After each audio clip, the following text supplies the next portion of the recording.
Kamala Harris was part of these Russia probes where she's questioning certain individuals about the investigation, and something interesting happened. So the California Democrats sought assurances from Deputy Attorney General Rod Rosenstein that he would allow special counsel Robert Mueller to fully and independently investigate possible Trump campaign collusions with Russia. Now, the reason why she asked this question is because, of course, it's incredibly important for Mueller to be able to independently perform this investigation without any type of retaliation from his peers or from, anyone that he's working with. And so it's an important question for him to answer. And as you can see from the video we're about to show you, it seems like he's not interested in answering, and he was also very well known for filibustering throughout all of these hearings, not answering the question and then just speaking nonsense for a lengthy period of time until lawmakers' time was up before he could answer. So she asked Rosenstein whether he would issue a letter to Mueller assuring him of full independence, as James Comey had while serving as acting attorney general to the special counsel investigating the unmasking of a CIA agent. This is the whole Valerie Plame story. Okay, so with that said, with that context given, let's take a look at the video.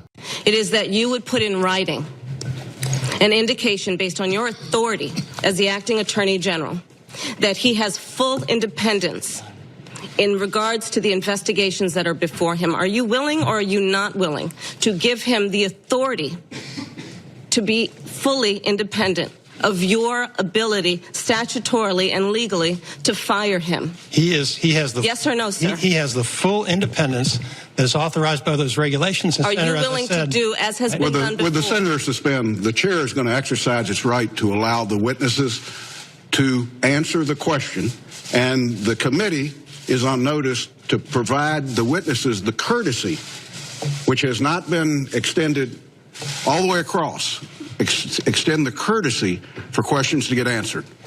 Mr. Chairman, respectrophy, Mr. Rosenstein, I would point out that this witness has joked with as we all have, the senator ability will to filibuster. Mr. Rosenstein, would you like to thoroughly answer Thank the you, question? Mr. Chairman. Senator, I'm not joking. So how did this all play out? By the way, the senator that you heard from reprimanding Harris was Senator Richard Burr. He's a Republican from North Carolina. We've talked about him quite a bit on this show.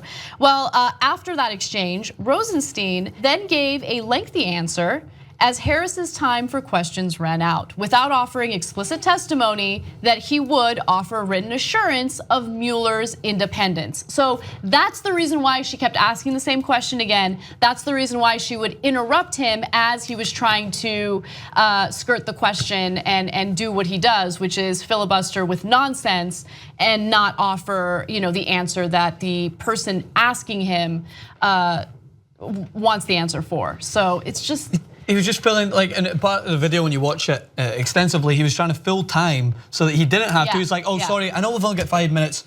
Oh wait, I'm sorry, we've only got 5 minutes, 45 seconds. Oh, we've only got 4 or 5 minutes. And you can see he was probably like counting in his head how much time he's got. And he's like, I sympathize with how little time. Well, you're using up that little time to fill it with ridiculousness that isn't answering the question. So his full answer to it was a very highly caveated no.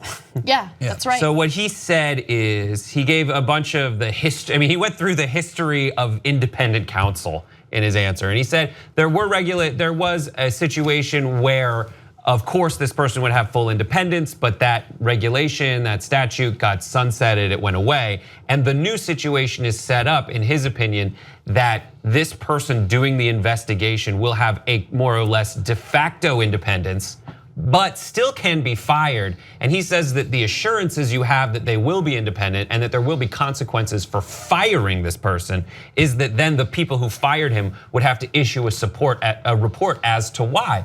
But if you think through that situation, once that report is handed in, you can just move on to the next person, maybe someone who is more adept at playing ball. Right. Yeah. That's the danger of it. And then Rosenstein, his reputation, like the brand of Rosenstein at this point is he does a better job than Comey at just kind of being the kind of face you look at and forget why you're looking at it. Like I was looking at that and I forgot what the guy looked like. And he is a survivor. He survives in that situation. He's been reported as being such, and he knows exactly what to say, That's right. how to tread water in a way so as not to make waves. And what he did is he didn't hire what is essentially needed, which is a fully independent individual to do this.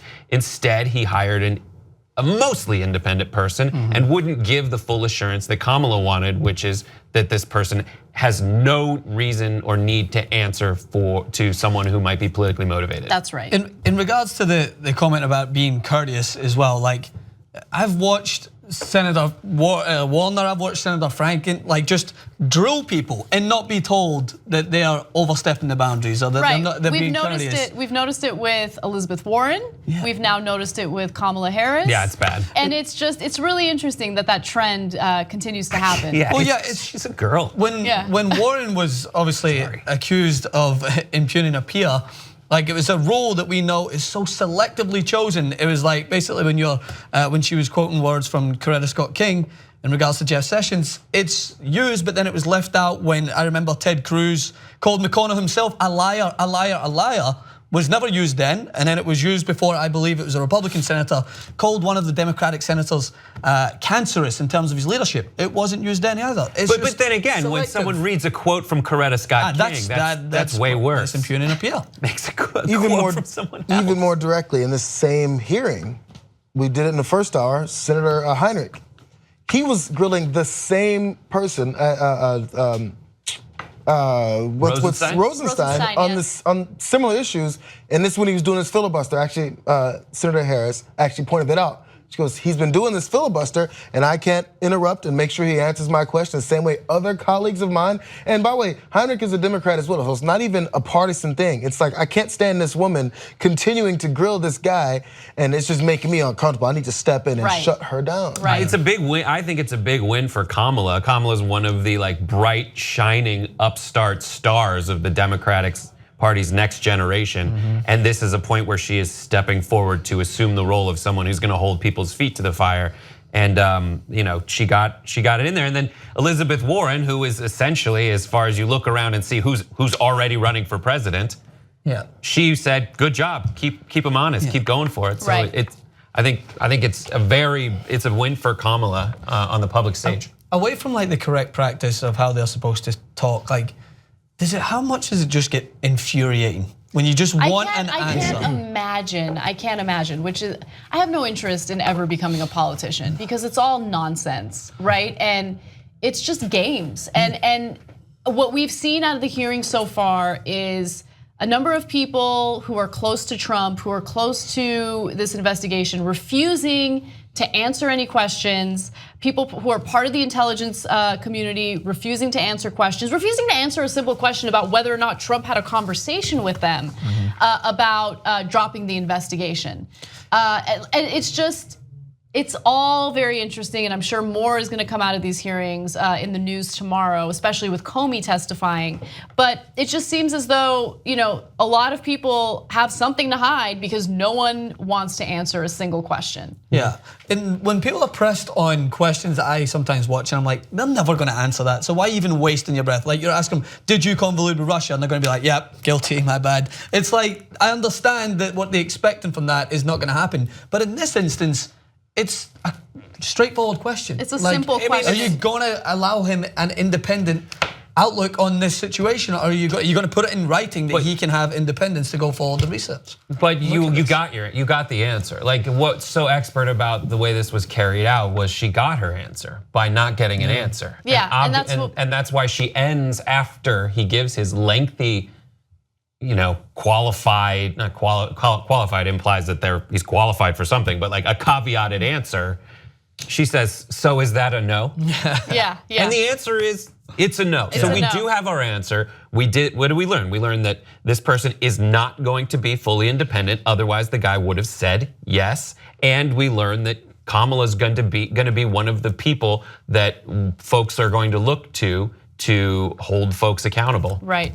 And you can be cynical about her motivations in terms of maybe she's just after the power, or maybe she really cares. But at the very least, she is one of the people that you will see. Young Turks now has over 6 billion lifetime views. You know who did that? You did that.